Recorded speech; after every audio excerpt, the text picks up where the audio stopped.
अस्सलामुअलैकुम, welcome to our Urdu channel Urdu दर्स अदब। बच्चों, आज की क्लास में हम पढ़ेंगे सबक नंबर 16 जिसका नाम है आम। अकबर इलाहाबादी की लिखी हुई ये नज़्म है, छोटी सी नज़्म है। देख लीजिए क्या लिखा है इसमें। नामा कोई न यार का पैगाम भेजिए, इस फसल में जो भेजे बस आम भेजिए।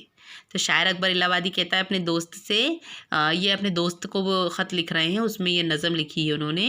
बोलते हैं कि अब आमों की फसल आ गई है, इसलिए आप ना तो कोई ख़त भेजें और ना ही किसी दोस्त का कोई पैगाम भेजें, बल्कि आप तो सिर्फ मुझे आम भेज दीजिए।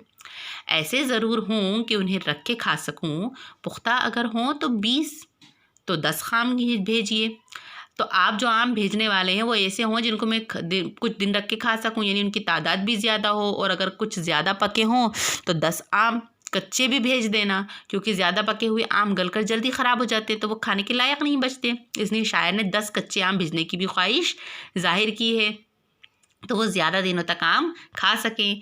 मालूम ही है आपको बंदे का एड्रेस, सीधे इलाहाबाद मेरे नाम भेजिए। फिर शायर कहता है आपको तो मेरे घर का पता मालूम ही है, इसलिए सीधे इलाहाबाद मेरे घर के नाम भेज दीजिए। ऐसा ना हो कि आप ये लिखें जवाब में तामील होगी पहले मगर दाम भेजिए।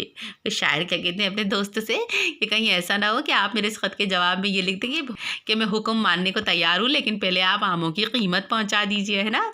तो बहुत ही मजाकिया नज़्म लिखा करते थे अकबर इलाहाबादी। आप इनकी जब सवाने हयात पर नज़र डालेंगे तो आपको इस नज़्म का सार समझ में आ ही जाएगा, ठीक है। तो अब देखिए, ये एक मज़ाहिया नज़्म है जिसमें शायर ने आमों के मौसम में अपने दोस्त मुंशी निसार हुसैन लखनवी से आम भेजने की फरमाइश दिलचस्प अंदाज में की है। इसे आप उसमें हवाले में लिख सकते हैं, ठीक।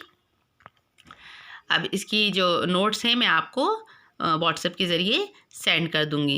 इस नज़्म का खुलासा भी आपको आ सकता है एग्ज़ाम में, आप लिख सकते हैं। सिफ़त की तारीफ़ आप लोग पिछले क्लासेस में पढ़ चुके हैं, फिर भी एक बार देख लीजिए। ऐसे अल्फाज जो किसी इसम की खूबी या खुसूसियत को ज़ाहिर करते हैं सिफ़त कहलाते हैं, ठीक है बच्चों। आज की क्लास में इतना ही, मुझे इजाज़त दीजिए। अल्लाह हाफ़िज़।